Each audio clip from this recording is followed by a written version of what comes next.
ओम सभी देशवासियों को संजीव कुमार का सादर नमस्कार।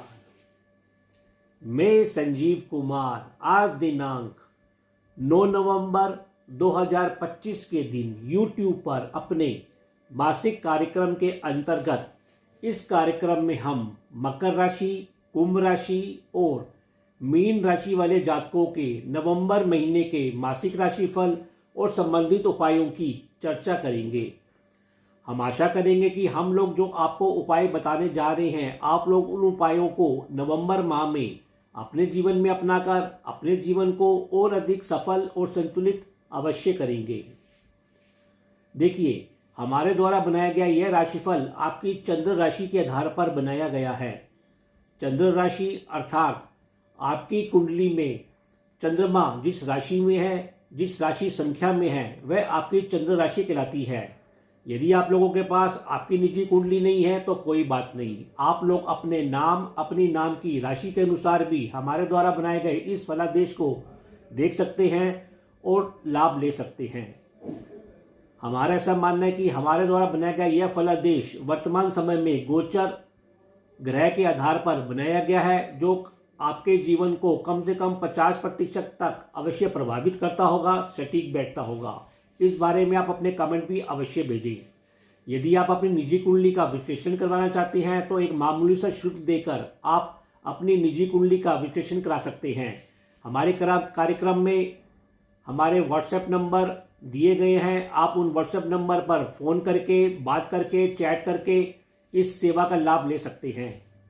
देखिए, हमारे द्वारा बनाया गया यह फलादेश, यह ज्ञान हमारे ज्योतिषी ज्ञान, अनुभव और प्रचलित ज्योतिषी मान्यताओं के आधार पर बनाया गया है। यदि आप लोगों ने अभी तक हमारे चैनल MS ज्योतिष सलाह को सब्सक्राइब नहीं किया तो कृपया करके हमारे चैनल को शीघ्र सब्सक्राइब करें और साथ में लगे बेल आइकन को भी अवश्य प्रेस करें, ताकि हमारे द्वारा बनाए गए वीडियोस का नोटिफिकेशन आपको शीघ्र मिल सके और आप शीघ्र इस कार्यक्रम का लाभ ले सके। यदि आप लोगों को हमारे द्वारा बनाए गए वीडियोस पसंद आ रहे हैं तो इन वीडियोस को अधिक से अधिक लाइक करें, शेयर करें और कमेंट करें। तो अब हम अपने कार्यक्रम का आरंभ करते हैं। मकर राशि अर्थात कैप्रिकॉर्न। देखिए, नवंबर महीने में आपकी राशि का स्वामी शनि ग्रह वक्री अवस्था में 26 नवंबर तक आपके तीसरे भाव में संचरण करेंगे। इसके बाद ये मार्गी हो जाएंगे। ऐसा होने से आपका रुझान अपने कर्तव्यों के प्रति, अपने बंधु वर्गों के प्रति, छोटी छोटी यात्राओं के प्रति, धार्मिक कार्य करते हुए, कर्म करते हुए, अपने भाग्य में वृद्धि करते हुए रमा रहेगा। वैसे चूंकि शनि अभी वक्री अवस्था में है, इसलिए कभी कभी आलस की भावना में वृद्धि हो सकती है। शारीरिक शक्ति में भी आप कमी महसूस कर सकते हैं। जब शनि मार्गी होंगे तो आप में शारीरिक शक्ति में वृद्धि होगी और आप कर्तव्य की ओर उन्मुख होंगे। जहाँ तक आपके स्वास्थ्य का प्रश्न है, वह इस महीने मध्यम बना रहेगा। उसके बाद आपके स्वास्थ्य में भी सुधार होगा। अभी आप में कुछ शारीरिक शक्ति की कमी होना, पेट और पाचन संबंधी रोगों, आंखों से संबंधित रोगों के प्रति इस महीने सजगता बनाए रखें। जहाँ तक आपके मानसिक स्वास्थ्य का प्रश्न है, वह 1 नवंबर से 6 नवंबर तक थोड़ा पीड़ित रह सकता है। इसके पश्चात आपके मानसिक स्वास्थ्य में सुधार होगा और उतार और चढ़ाव से भरा रहेगा। जहाँ तक आपके आत्मिक स्वास्थ्य का प्रश्न है, वह 16 नवंबर तक, चूंकि सूर्य नीच अवस्था में है इसलिए थोड़ा कमजोर रहेगा। इसके बाद आपके शारीरिक आत्मिक स्वास्थ्य में भी सुधार होगा और आपको पिता वर्गों से सम्मान मिलेगा, लाभ मिलेगा, धन की प्राप्ति होगी। सरकार से भी आपको इस बीच लाभ मिलता हुआ अवश्य दिखाई देगा। देखिए, राहु और केतु का संचार अभी आपके दूसरे और अष्टम भाव में जारी है, अतः परिवार में कुछ भ्रम की स्थिति आपके द्वारा बनी रह सकती है और कुछ आप अपने में जिद की भावना रखते हुए भी दिखाई दे रहे हैं। इसके अलावा आपको पेट और पाचन संबंधी रोगों के प्रति भी सजगता रखनी चाहिए। आपको पूरे महीने तामसिक भोजन या बासी भोजन के प्रति सजगता भी अवश्य बना के रखनी चाहिए। इसी प्रकार अपनी वाणी की मिठास के प्रति भी ध्यान रखना चाहिए। आपका राशि स्वामी शनि तीसरे भाव में संचार कर रहे हैं, तो परिवार और स्वयं के पराक्रम में अभी थोड़ी सहयोग की कमी अवश्य दिख सकती है। पारिवारिक सहयोग में भी कमी रह सकती है। वैसे धन का व्यय आप अपने बंधु वर्गों के ऊपर, छोटी छोटी यात्राओं के ऊपर और धार्मिक कार्यों के ऊपर करते हुए भी अवश्य दिखाई दे रहे हैं। इसी प्रकार गुरु ग्रह उच्च अवस्था में आपके सप्तम भाव में इस महीने विराजमान रहेंगे, तो दैनिक कार्यों के ऊपर आपको सफलता मिलती हुई दिखाई देगी। आप उच्च कोटि का कार्य करते हुए दिखाई देंगे। धार्मिक कर्म भी करते हुए अधिक दिखाई देंगे। आपके दाम्पत्य जीवन में सुख संतोष की स्थिति बनी रहेगी। जीवन साथी से भी आपको भरपूर सहयोग मिलेगा। आप स्वयं भी धार्मिक दृष्टिकोण से भरे रहेंगे। इसी प्रकार शुक्र ग्रह आपके दशम भाव में रहेंगे, तो मित्रों से, संतान पक्ष के द्वारा आपके कर्म और व्यवसाय क्षेत्र में आपको सहयोग मिलता रहेगा, लाभ मिलता रहेगा और आनंद की स्थिति बनी रहेगी। घरेलू क्षेत्र में भी आप साज सज्जा करते हुए, घर का ध्यान रखते हुए दिखाई दे रहे हैं। संपत्ति संबंधित, माता संबंधित आपको सहयोग और लाभ और आनंद की वृद्धि होती हुई अवश्य दिखाई दे रही है। इसी प्रकार मंगल ग्रह और बुध की सूर्य की युति आपके एकादश भाव में रहेगी। एकादश भाव जो हमारे इच्छा पूर्ति का घर है, हमारी आय वृद्धि का घर है। ऐसा होने से आपको विभिन्न स्रोतों से धन के क्षेत्र में या शिक्षा के क्षेत्र में लाभ मिलता हुआ अवश्य दिखाई देगा। माता से संबंधित, संपत्ति संबंधित आपको लाभ मिलता हुआ भी इस महीने अवश्य दिखाई देगा। केवल आर्थिक विषयों के ऊपर आपको संतोष रखना है, बहसबाजी से बचना है, तो आपके लाभ में भी वृद्धि होगी। इसी प्रकार आपकी बुद्धि भी इस महीने प्रखर बनी रहेगी, ऊर्जा से भरी रहेगी। कुल मिलाकर मकर राशि वाले जातकों के लिए नवंबर महीना ऊर्जा से भरा महीना है, लाभ से भरा महीना है। आपको छुटपुट केवल अपने स्वास्थ्य के ऊपर, अपने जिद के ऊपर सजग रहना है। फिर भी उपाय के तौर पर मकर राशि के जातकों को शनिवार के दिन सरसों के तेल का दीपक पीपल के पेड़ के नीचे शाम को अवश्य प्रज्वलित करना चाहिए। शनि मंत्र ओम शम शनिश्चराय नमः का जाप करना चाहिए। हो सके तो गरीब मजदूरों को शनिवार के दिन उनकी मदद करनी चाहिए। इसी प्रकार प्रतिदिन सतनाजा या बाजरा भी आपको पक्षियों को अवश्य जिमाना चाहिए। कुंभ राशि अर्थात एक्वेरियस, देखिए नवंबर महीने में आपकी राशि का स्वामी शनि ग्रह वक्री अवस्था में 26 नवंबर तक आपके द्वितीय भाव में संचार कर रहे हैं। इसके बाद ये मार्गी होंगे। ऐसा होने से आपका रुझान अपने परिवार के ऊपर, अपने संचित धन कोष के ऊपर, खान पान की व्यवस्था के ऊपर, शिक्षा व्यवस्था के ऊपर कुछ अधिक रमा रहेगा। चूंकि शनि ग्रह अभी वक्री रूप से संचार कर रहे हैं, ऐसा होने से इन क्षेत्रों में थोड़े आंशिक सफलता मिलती हुई या विघ्न आते हुए भी अवश्य दिखाई देंगे। अर्थात संचित धन कोष में थोड़ी कमी बनी रह सकती है। इसके अलावा आपको इस महीने अपने आंखों से संबंधित, पेट और पाचन से संबंधित, पैरों और नसों से संबंधित रोगों के प्रति भी सजगता बना के रखनी चाहिए। जहाँ तक आपके मानसिक स्वास्थ्य का प्रश्न है, वह 1 से 6 नवंबर तक थोड़ा पीड़ित या कमजोर रह सकता है। इसके बाद यह उतार और चढ़ाव से भरा रहेगा। इसी प्रकार आपका आत्मिक स्वास्थ्य भी 16 नवंबर तक थोड़ा पीड़ित या कमजोर रह सकता है। इसके बाद आपको पिता वर्गों से, जीवन साथी से, सरकारी कार्यों के ऊपर लाभ और सहयोग की पूर्ति होगी। देखिए राहु और केतु ग्रह आपके लगन और सप्तम भाव में पूरे महीने संचार करेंगे। ऐसा होने से स्वयं और अपने दाम्पत्य जीवन में भ्रम और तनाव से बचें। स्वयं और अपने जीवन साथी के भी स्वास्थ्य का ध्यान रखें। आपसी संबंधों का भी ध्यान रखें। कोई तीसरा व्यक्ति आपके संबंधों में हस्तक्षेप ना करे, इस बात पर भी आप ध्यान रखें।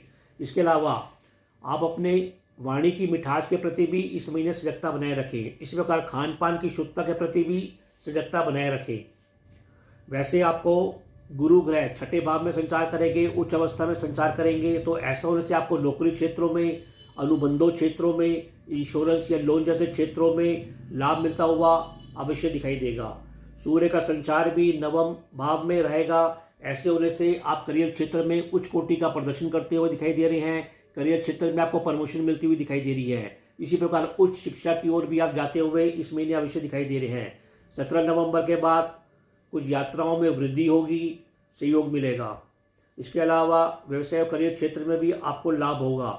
मंगल और बुध की युति दशम भाव में रहेगी, तो बंधुओं के सहयोग से भूमि या संपत्ति जैसे विषयों पर, खेलों, सेना जैसे क्षेत्रों पर आप लाभ लेते हुए दिखाई देंगे। केवल आपको इस क्षेत्र में बहसबाजी से या आर्थिक विषयों के ऊपर बहसबाजी से बचाव करना है। इस महीने करियर क्षेत्र में भी आपको विभिन्न मौके मिलते हुए दिखाई दे रहे हैं। कुल मिलाकर कुंभ राशि वाले जातकों के लिए नवंबर का महीना काफी सक्रियता से भरपूर है।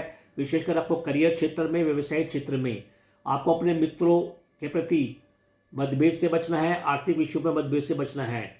फिर भी उपाय के तौर पर कुंभ राशि के जातकों को इस महीने शनिवार के दिन सरसों के तेल का दीपक पीपल के पेड़ के नीचे अवश्य प्रज्वलित करना चाहिए।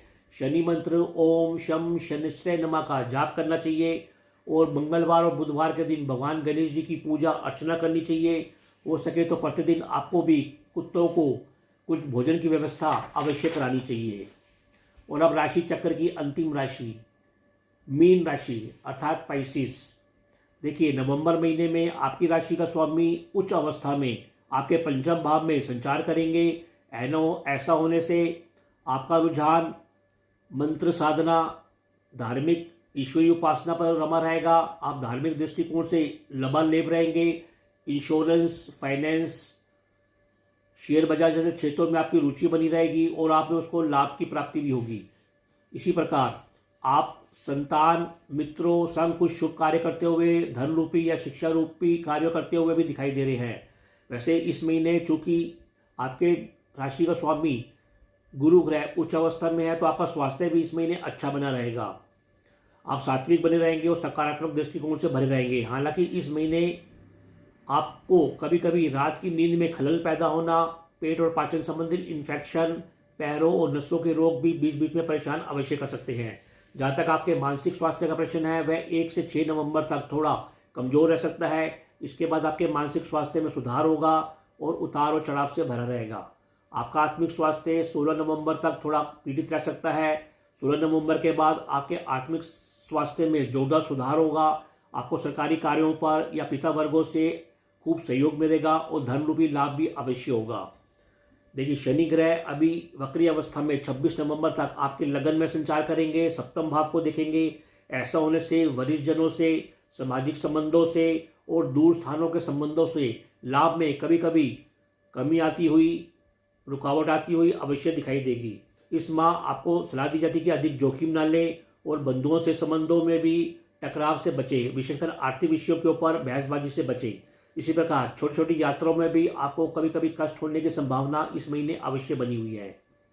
गुरु ग्रह चूंकि पंचम घर में होंगे और हमने बताया कि आपके संतान की भी इस क्षेत्र में उन्नति होगी, वे शिक्षा के ऊपर अच्छा प्रदर्शन करती हुई दिखाई देगी, उनकी आय में वृद्धि होगी, मित्रों से भी आपको लाभ मिलता हुआ दिखाई देगा। संतान को करियर क्षेत्र में, धन के क्षेत्र में लाभ मिलता हुआ अवश्य दिखाई देगा, जिससे आपको आत्मसंतुष्टि मिलेगी।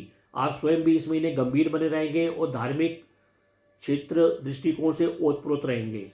राहु और केतु का संचार होने से आपको गुप्त मित्रों से कुछ सावधानी अवश्य रखनी चाहिए। व्यर्थ की यात्रा करने से बचना चाहिए, व्यर्थ का व्यय से भी बचना चाहिए।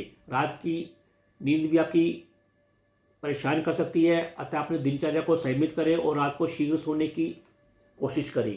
इसी प्रकार शुक्र ग्रह आपके अष्टम भाव में रहेंगे। ऐसा होने से इस महीने आप कुछ मनोरंजन, विलासता पर रुचि लेते हुए कार्य करते हुए दिखाई देंगे। आपको सलाह दी जाती है कि अति भोग विलास के प्रति बचाव करें, अन्यथा आपको हार्मोन संबंधी, शुगर संबंधी या मोटापे संबंधी रोगों के प्रति भी सावधानी रखनी चाहिए। हालांकि इस क्षेत्र में आपको परिवार के क्षेत्र में मंगलकारी कार्यक्रम होंगे, उत्तम राजसिक भोजन की प्राप्ति होती रहेगी।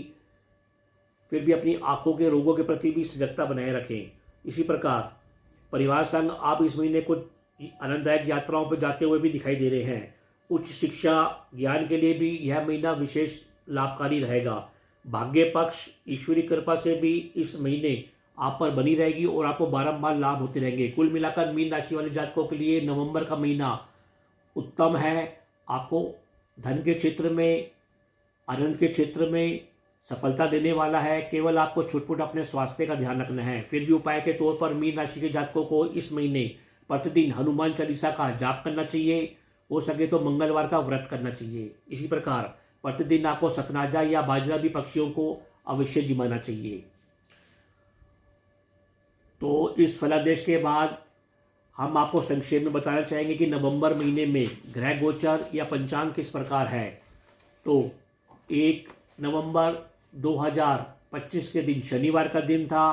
कार्तिक मास चल रहा है, शुक्ल पक्ष की दशमी तिथि थी। इस दिन चंद्रमा कुंभ राशि में संचार कर रहे थे। सूर्य ग्रह इस समय तुला राशि में संचार कर रहे हैं और वे 16 नवंबर को राशि परिवर्तन कर अपनी मित्र राशि वृश्चिक राशि में संचार करेंगे। इसी प्रकार मंगल ग्रह पूरे महीने अपनी राशि वृश्चिक राशि में संचार करेंगे। बुध ग्रह भी पूरे महीने वृश्चिक राशि में संचार करेंगे, जो कि उनकी शत्रु राशि है। इसी प्रकार गुरु ग्रह पूरे महीने अपनी उच्च राशि कर्क राशि में संचार कर रहे हैं, जो अति उत्तम है। इसी प्रकार शुक्र ग्रह भी लगभग पूरे महीने अपनी राशि तुला में संचार कर रहे हैं, यह भी अति उत्तम है। 26 नवंबर को वे राशि परिवर्तन कर वृश्चिक राशि में संचार करेंगे। शनि ग्रह भी अभी वक्री अवस्था में मीन राशि में संचार कर रहे हैं और वे 25 नवंबर को मार्गी हो जाएंगे। 25 नवंबर के बाद शनि का मार्गी होने से भी कुल मिलाकर अवस्था शुभदायी होगी। इसी प्रकार राहु ग्रह कुंभ राशि और केतु ग्रह सिंह राशि में संचार करेंगे। तो इस ग्रह गोचर के आधार पर यह फलादेश बनाया गया है। तो यह कार्यक्रम आप लोगों को कैसा लगा, आप लोग अधिक से अधिक कमेंट देकर हमको अवश्य अवगत कराएं। हम आशा करते हैं कि हमने जो आपको उपाय बताए हैं, आप लोग उन उपायों को नवंबर माह में अपने जीवन में अपनाकर अपने जीवन को और अधिक सफल और संतुलित अवश्य करेंगे। तो अब मैं अपनी वाणी को विराम देना चाहूँगा और आप लोगों से आज्ञा लेना चाहूँगा। जी, ओ